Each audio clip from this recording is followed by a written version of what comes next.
사무엘상 21장 되겠습니다. 21장을 다 펴시고요. 오늘 중요하게 다룰 내용은 그 고난과 역동, 그 역동입니다. 고난을 받을 때 거기 흐르는 여러 가지 관계, 또 내 속에 약하든 강하든 힘이 일어납니다. 그런 역동을 살펴보는데 그 가운데 오늘은 그 고난과 수치심에 대해서 살펴보기를 원합니다. 그 다윗이 아무런 잘못도 없음에도 불구하고 장인 어른 아닙니까?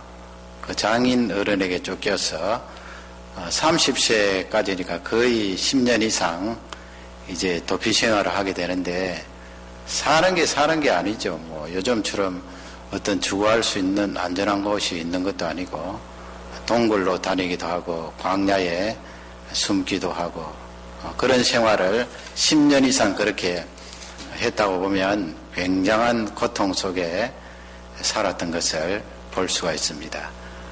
이것은 이제 장차 오실 예수 그리스도, 예수님도 우리를 위하여 고난을 당하셨는데요. 그런 맥락에서 비교해 보면서 고난과 수치심에 대해서 살펴보기를 원합니다. 21장으로 가면 이 요나단의 권고를 듣고 자기 장인이 자신을 해하려 한다 하는 것을 확실하게 알고 이제 도망가게 되는 거지요. 많이 다급했나 봅니다. 21장 뒷부분에 보면 블레셋 땅으로 이제 도주하게 되는데요. 그 간 곳이 바로 이 아기스, 왕 이름이 방백이죠. 왕 이름이 아기스고 지역 이름이 가드입니다. 가드 하면 여러분 잘 아시는 대로 골리앗이 있었던 곳 아니에요. 다윗이 얼마나 다급했으면 골리앗이 있었던 그곳으로 도주했을까 짐작이 갈만하지요. 지도를 보시면 블레셋 땅 안에 있는 가드입니다.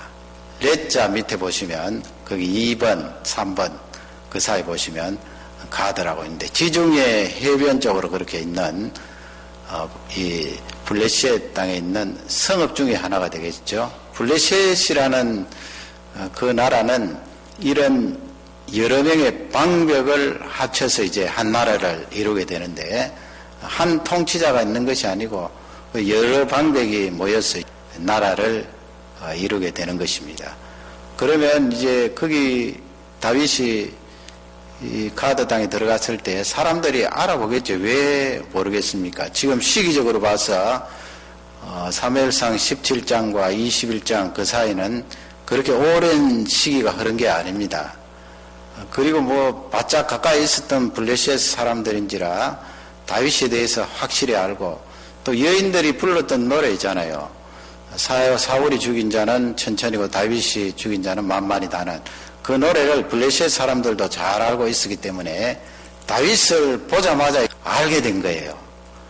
다윗 자신은 내가 가도 잘 모를 거야 이렇게 생각을 했나 봅니다. 그러나 금방 그 신하들이 알아보니까 많이 다급했겠지요. 11절 말씀을 다 같이 읽도록 하겠습니다.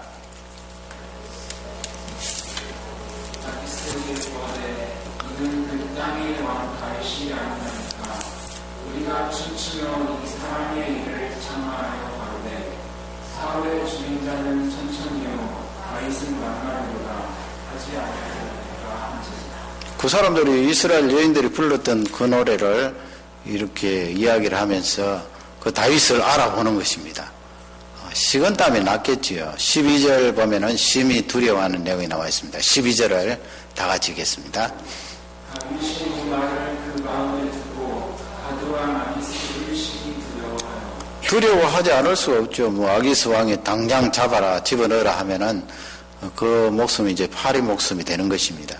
그 죽음 앞에 두려워하지 않을 용사가 어디 있겠습니까? 그런 두려움 속에 무엇을 하는가 하면 13절을 우리 다 같이 읽겠습니다. 그의 앞에서 그 행동을 면하여 미친 자라고 명작에 그 적거리며 수치를 수령해 그 미치광이 행세를 했다는 거예요. 대문짝을 긁으면서 그 다음에 아마 도피 생활을 했으니까 뭐 수염을 깎을 그런 기구도 없었을 뿐만 아니고 이리저리 떠다니니까 수염이 덥수룩하게 길었겠지요. 거기다가 혈을 질질 흘리게 되는 것입니다. 자기가 살아야 되니까 아주 밑바닥까지 내려가서 다른 사람이 미치광이로다 그렇게 판단할 정도로 그런 연기를 했습니다. 그러니 여러분 나중에 이 아기스 임금님이 왜 나에게 이런 미치광이를 데리고 왔느냐, 다른 신하들에게 호통을 치는 내용이 나와 있지 않습니까? 다윗이 자기가 가지고 있는 연기력을 총동을 하여서 미치광이 행세를 하여서 성공을 한 것입니다. 그러나 이 다윗 마음속에 이 사무엘상 16장에 사무엘로부터 기름 부음 받은 자 아닙니까? 앞으로 이스라엘 왕이 되어서 하나님 백성들을 다스릴 그런 중요한 직분을 위임받은 자인데, 이렇게 적진에 깊숙이 들어가서 그것도 떳떳하게 나타난 것도 아니고, 사무엘상 17장에 보면 그렇게 호언장담하고 믿음을 가지고 하나님의 이름을 드러냈던 그가 이제는 그 적진 깊숙이에서 적들이 보는 앞에 미치광이 행세를 하니 그 마음의 수치심이 얼마나 가득했을까요? 그 수치심으로 이루 말할 수도 없었을 것입니다.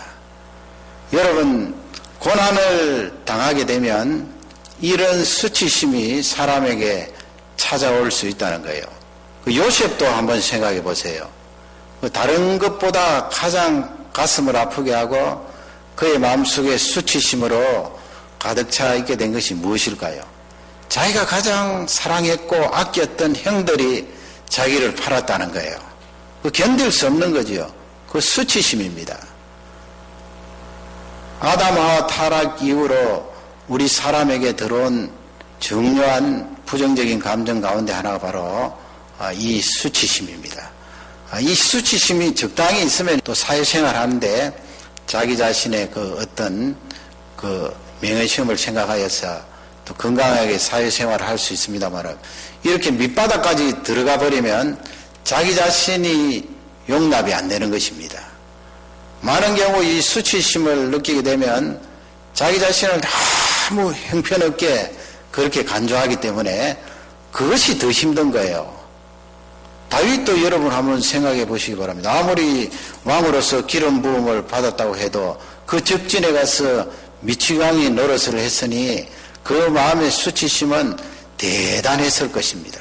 자기를 바라보는 시각이 무가치하고 형편없이 보이는 그 자신을 바라보면서 일어나기가 보통 일이 아닌 것입니다.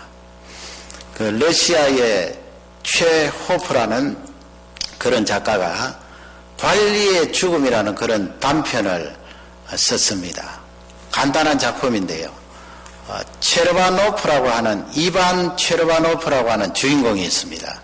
이 사람은 하급 관리예요. 공무원인데 러시아는 문화 행사가 많지 않아요. 오페라에 가게 되었는데 가까운 자리에 장군이 앉아 있었어요.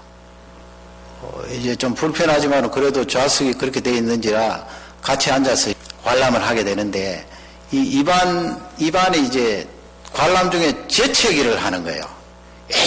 재채기를 하니까 그 침이 이 장군 얼굴에 딱 갖다 붙었어요. 뭐 작품이니까 그렇게 되어 있습니다.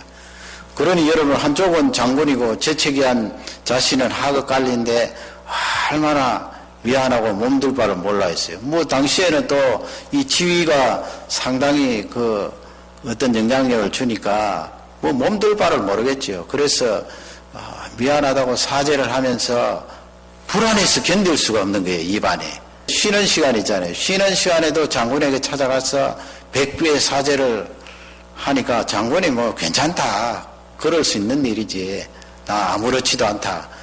그러나 이 이반이 장군의 그 표정을 가만히 보니까 뭔가 불만이 가득하고 원한이 꽉 차 있는 듯한 표정이었어요. 그건 이제 장군 자신이 그런 것이 아니고 자기가 볼 때 그렇게 느꼈다는 거죠. 그러니 내가 이 침이 튀긴 것 용서받지 못했구나 생각하고 마치고 나서도 장군에게 찾아가서 내가 잘못했습니다, 용서해 주십시오. 그러니까 이 사과를 받는 입장에서는 또 굉장히 짜증이 나잖아요. 한 번, 두 번도 아니고 됐다 그랬는데 자꾸 따라와서 그러니까 곤욕스러운 일인데, 이반이 집에 와서 곰곰이 생각하니까 표정이 그게 아니라는 거예요. 장군님이 틀림없이 침 맞은 그것에 대해서 나를 어떻게 갚을 것이라 그렇게 생각하니까 불안해서 견딜 수가 없는 거예요. 그 다음날 이제 또 집무실에 찾아가게 됩니다. 찾아가서 또 이야기하는 거예요. 장군님, 제가 잘못했습니다. 용서해 주십시오. 얼마나 짜증이 나겠어요, 이 장군이. 조금 언성을 높이면서 나가라고 그렇게 했는데 집에 돌아와서 또 곰곰이 생각해 보니까 자기가 도저히 용서받지 않았다는 거예요. 그 다음날 또 찾아간 거예요. 찾아가니까 이 장군이 얼마나 화가 납니까? 뭐 작품이니까 그렇게 들어오도록 허락했겠습니다마는 작품이 안 오면 들어오도록 허락이나 했겠습니까? 화가 나니까 이번에는 꽐을 지르면서 그 입안을 내어 쫓았어요.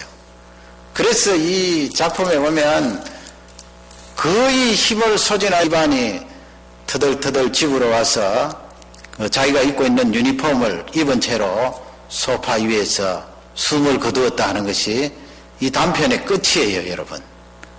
거기서 우리에게 주는 메시지가 무엇입니까? 자기 용납이 안 되었다는 거예요. 장군이 이 이반을 이미 용서해 주었는데 자기 자신이 자신을 받아들이지 못한다는 거예요. 그러니 끝까지 장군에게 가서 용서해 달라고 빌었지요. 사람이 고난 중에 있을 때 이 수치심이 들어오고 수치심이 꽉 차게 되면 내가 나를 용납하지 못하는 거예요. 사람들이 왜 스스로 목숨을 끊습니까? 자기 자신을 용납하지 못하니까 목숨을 끊는 거예요. 그래서 이 작품이 우리에게 주는 중요한 메시지는 자기 자신이 자신을 용납하지 못하는 그 부분이 치명적이라는 거예요. 수치심을 느낄 때 자기 자신만 용납했더라면 뭐 또 장군님이 저렇게 너그러이 받아주시고 내가 관람 중에 재채기 하는 거 뭐 사람이 어떻게 막을 수가 있나. 조금 부주의하긴 했지만은 침이 튀겼는데 그럴 수 있지 않은가. 이미 내가 사과를 얻어냈고 괜찮다. 이렇게 했으면 되잖아요. 자신이 용납 안 되니까 끝까지 그렇게 사과를 요구하다가 결국은 세상을 떠나게 된 것입니다. 여러분, 작은 일이든 큰 일이든 고통 중에 있을 때 이 수치심이 우리에게 들어온다는 것을 꼭 잊지 마시기 바랍니다. 다행만 그런 거 아니에요. 죄가 들어온 이후로 이 수치심이 우리를 늘 따라다닌다는 것입니다. 돈이 많고 적고가 아니고요. 학식이 많고 적고가 아니고요. 인물에 관계 있는 것이 아니고요. 자기 자신에 대한 그 수용, 그것이 수치심에 있어서 중요하다는 것을 말씀해 주고 있습니다. 이런 고난과 수치심에 대해서 예수님이 우리에게 뭐라고 말씀하십니까? 수없이 많은 사람들은 자기 자신을 용납하지 못하여서 이 세상을 비탄해하면서 좌절해 가면서 그렇게 살아가는데 예수님은 그런 우리들을 향하여서 십자가 위에서 우리에게 말씀하고 계십니다. 그게 바로 누가복음 23장에 있는데요. 누가복음 23장 34절에 보면 예수님이 먼저 우리를 용납해 주시는 그런 내용이 나와 있습니다. 우리 34절을 다 같이 읽도록 하겠습니다. 예수께서 가라사대 아버지여 저희를 사하여 주옵소서. 자기의 하는 것을 알지 못하나이다 하시고 저희가 그의 옷을 나눠 제비고 있으니. 우리 예수님이 그 십자가에 못 박는 많은 사람들을 향하여서 유대인 로마 군병들을 향하여서 아버지여 저들을 용서하여 주옵소서. 저들이 하는 것을 알지 못합니다. 여러분, 이건 간접적으로 우리에게 뭘 알려주고 있습니까? 근본적으로 우리 죄를 사하여 주시기 위하여 십자가에 지신 예수 그리스도의 그 구속의 핵심을 말씀하시면서 먼저 용납해 주시잖아요. 나도 나를 받아들이기가 어려운데 예수님은 그 십자가 위에서 수치심을 느끼며 받아들이지 못한 나 자신을 넉넉하게 받아주고 계시는 거예요. 그러기에 못 박는 그들을 향하여서도 용서해 달라고 성부 하나님께 간절히 기도하는 내용이 나와 있습니다. 예수님이 나를 받아주셨는데 내가 나 자신을 받아주지 못할 이유가 없는 것입니다. 내 실수, 연약함, 또 알고 잘못한 것, 모르고 잘못한 것, 그런 것이 있음에도 불구하고, 그런 것 때문에 내가 수치심을 당함에도 불구하고, 겪고 있음에도 불구하고 나 자신을 받아들이고 예수 그리스도 앞에 나오라는 그런 말씀이 되겠습니다. 그 다음에는 강도에 대한 그런 내용이죠. 23장 42절 보면 한쪽에 있는 강도가 그렇게 예수님께 요청을 합니다. 다 같이 읽겠습니다. 가로되 예수여 당신의 나라에 임하실 때 나를 생각하소서 하니. 여러분, 십자가 형벌은 이 지위가 높은 사람은 아무리 흉악한 죄를 지어도 해당되지 않습니다. 로마법에 의하면 아주 미천한 사람들, 종살이를 했다든지 아주 신분이 낮은 그런 사람들이 로마 정부에 반역을 했다든지 아니면 흉악한 죄를 지으면 그런 사람들에게 십자가 형벌을 지우는 것입니다. 그렇게 무시무시한 형벌을 지위가 있는 사람들에게는 해당시키지 않는 거예요. 그 예수님 양쪽에 있었던 그 강도 얼마나 흉악한 죄인이었으면 십자가에 달렸을까요? 그 가운데 한 사람이 예수님을 향하여서 예수님 주여 오늘 나그네 이르실 때 나를 기억해 주십시오. 당신의 나라에 임하실 때 나를 생각해 주십시오. 얼마나 여러분 염치가 없습니까? 받아줄 수 없는 존재예요. 그것도 뭐 이제까지 예수님을 그런대로 믿었다든지 그렇게 하면은 어떻게 하겠습니다마는 마지막 순간에 와서 그렇게 예수님 앞에 나를 받아주십시오. 어쩌면 자기 자신도 지금 자기 자신이 용납이 안 되는 그 순간이에요. 예수님께서 단칼에 그냥 거절하실 수 있겠지만은 43절에 보면 어떻게 말씀하십니까? 우리 43절을 다 같이 읽도록 하겠습니다. 예수께서 이르시되 내가 진실로 내게 이르노니 오늘 내가 나와 함께 나그네 있으리라 하시니라. 오늘 나와 함께 나그네 있으리라. 지금 당장 네가 말하는 그 순간 나는 너를 받아들였다. 너도 너 자신을 잘 용납하지 못할 정도로 수치심에 가득하겠지만은 너가 말이 떨어지는 그 순간 나는 너를 용납하고 오늘 숨을 거두면 나와 함께 영원한 천국에 있을 것이다. 함께 있을 것이다. 그렇게 예수님이 선언을 해 주셨습니다. 그러므로 여러분 오늘 말씀의 요지는 인생을 살다가 보면 크든 작든 수치심을 느낍니다. 그 수치심 때문에 나 자신이 용납이 안 되는 게 문제예요. 그러면 밥맛이 없고 잠이 오지 않는 것입니다. 그런 나를 향하여서 예수님이 말씀합니다. 다윗이 신앙의 선배로 우리에게 말씀합니다. 예수 그리스도께서 너를 다 받아주지 않았느냐? 네가 네 자신을 용납하지 못할 이유가 어디에 있느냐? 받아주라고 말씀하고 있습니다. 그 예수 그리스도의 은혜를 오늘도 깊이 생각하시면서 나 자신을 용납하고 그분의 은혜에 감사하여 쓰임받는 종들이 되시기를 주님의 이름으로 축원합니다.